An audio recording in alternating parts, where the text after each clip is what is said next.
Well, here we are with Mrs. Stranger, head teacher at Clare Community Primary School, Juliette Bryant, the inspiration for the forest garden, and myself, Giles Bryant, the doer. Possibly. So here we go. Let's walk into it. Oh, it's looking so amazing. Oh, the slabs. Amazing. Here we go. Wow, look at this. I didn't see the slabs yesterday. No, well, we can walk round. Shall we just do a little So we have walk? a lovely fairy herb garden along here, and then we've got cherry trees, we've got fruit bushes, we've got other fruit trees all along here. So All of these slabs just appeared by magic, you know. It was just, it was on the fairies, weekend, the fairies. It's the Magical fairies. We work with the fairies. We certainly do, don't we? And we've got this lovely central area, lovely benches, and everything. So, Mrs. Stranger, please just come to the sacred circle, as we call it. So, how do you think this school's going to benefit from the forest garden? Well, already the children have learned to do so many things like dividing plants, getting plants for free is what they call it, by actually taking cuttings. This is a space that they always were coming to, especially when this blossom tree comes into full bloom. It's a really lovely, peaceful space, but it had become very run down and unsafe. So now, with all the sensory elements of the herbs, it's just going to be a really special place for children to come for some peace, tranquility, and just some really special time. And also a place for us to grow food, not just for the school, but for the local community, the food bank for the old people, and children learning about how to grow food at all different levels. And grow food in a planet-friendly way with no chemical inputs or farmed animal inputs as well. And a lot of the children are actually now growing at home, and every class is taking a different plant to grow. So all the way from peas in reception up to dahlias in year 6, which we found out are edible, Juliette. yeah, edible. So dahlias in year 6, because then that links in with their science and learning about how the seeds have completely unique plants every time they come out.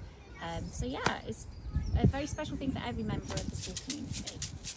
Growing Nature Academy, a brighter future for you and me. It's about growing. It's about nature. It's about learning. It's about sowing. It's about soil. Gentle toil. It's about flowers, bees, and trees.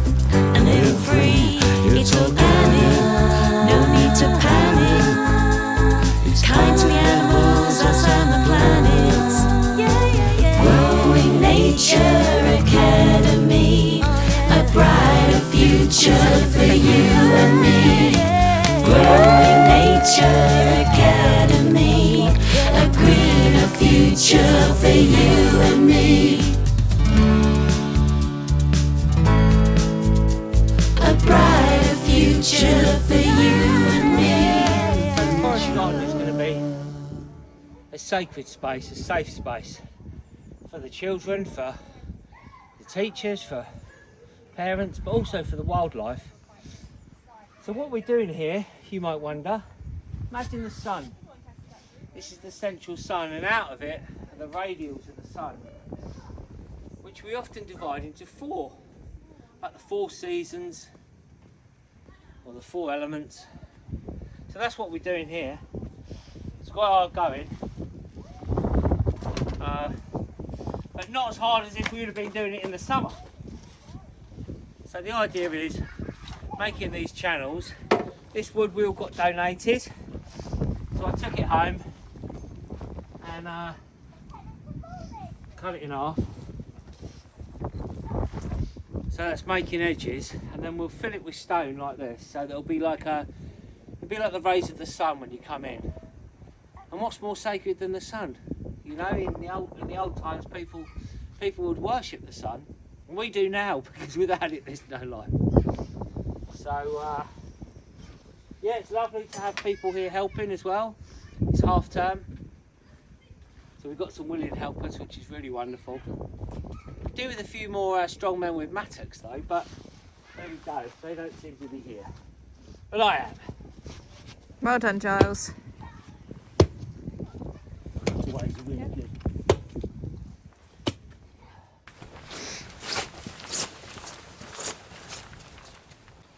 Well, the shape is marked out. We've marked the north and the east and the south and the west. We've got borders around the forest garden, and next job's just going to be to dig these in, and then like this, put down the weed suppressant, put in the base, and then these beautiful stones, and then we'll have a lovely path for the children to walk around at this first stage and not get muddy, but be able to enjoy this space.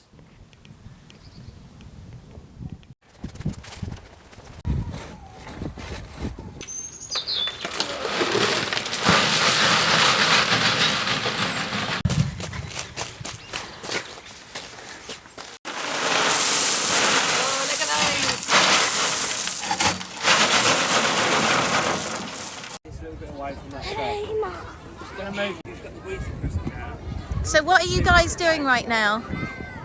Helping. You're helping. Are you building the fairy mound? Yes. Yeah, amazing.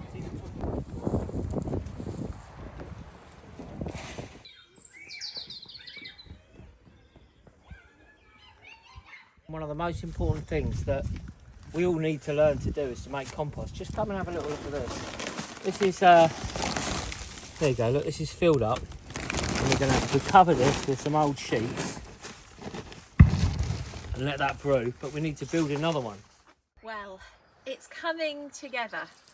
I mean, we've had friends of the school, we've had parents, we've had grandparents, we've had teachers, head teacher, children, all coming together to help create this vision of the forest garden. And it takes a lot of work, a lot more work than I expected. But it's really coming together. We've got this beautiful central sun, and then the radials off, which are actually to the compass, so northeast, southwest, which is brilliant. We've got a few things planted, you know, the beds made, more beds coming along, and the soil that's being dug out for the paths is being put into the beds, which is great. And it was quite exciting because there's people here cleaning up the outer school grounds, blowing the leaves away from the car park area, loads of leaves. And so they've now deposited it. They were just going to take it to the tip. They've deposited it in the compost, which is brilliant because leaf mulch is just amazing compost. So we're bringing in all these elements of the community together to form what is going to be an amazing community space for well-being, for growing, for nature, for diversity. So really, really exciting the way it's all coming on. We're at a really good stage here, working with Freddie all day. Been great, isn't it, mate? Done really well. So phase one is to put down the weed suppressant, the hogging, and then the white stones. And it's one of those things, many hands make light work. So when you plant a tree, you want to dig a hole twice the size of the pot. Twice the size of the pot. So Juliette's doing her best here. And the soil, as we're in the Essex-Suffolk border, Quite clay. is chalky boulder clay, which is very fertile, which is why we have such amazing farmland in East Anglia, because the soil is so fertile, the most fertile part of the country. But the ideal thing to grow in this kind of soil is fruit trees. Unfortunately, we don't have so many fruit trees now, which is why we're planting the forest garden. Well, we've got a nice hole here, which is twice the size of the root ball, which is excellent. And we've also got some really nice compost we're going to put in the bottom. Conveniently is here. Yeah, it needs to be saturated. Good. That's it, that's fine. Okay, brilliant. Well done for helping everyone, you're all heroes. Well, 1 hour later, and it's had a good soak, look. So here we go, we're going to put that in. Look at that.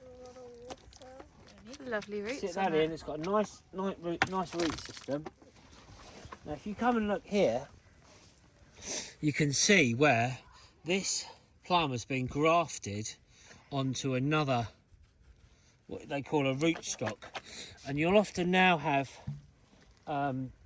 trees that they won't grow too big, because you don't want a massive tree, so they often have them grafted onto what they call these semi-dwarfing rootstocks. And this is lovely, this.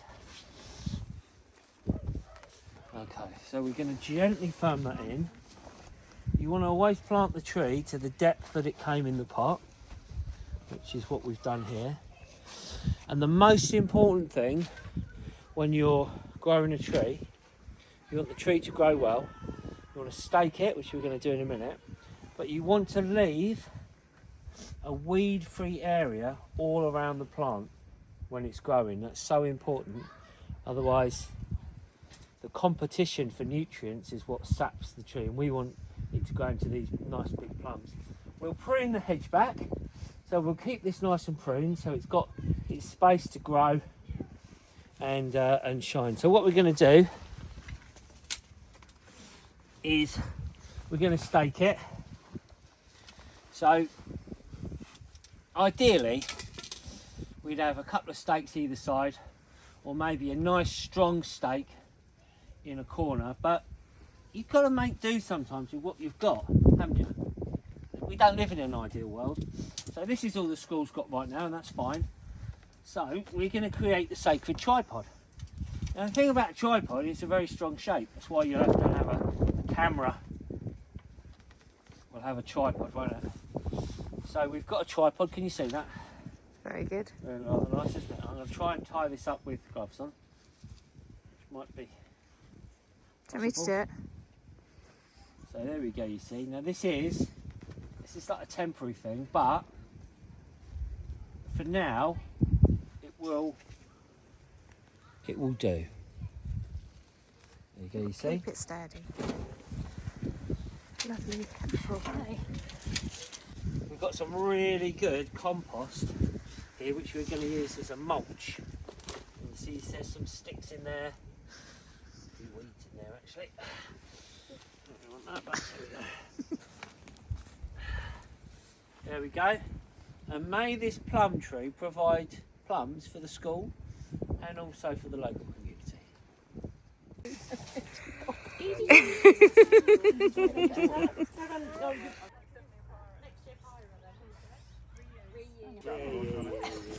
One of the most important things when you plant is to mulch afterwards. And look at this is amazing. Absolutely amazing. It keeps the moisture in, and it provides nutrients, and it stops the weeds. So those three things in one. Mulch is amazing. Okay, 1, 2, 3.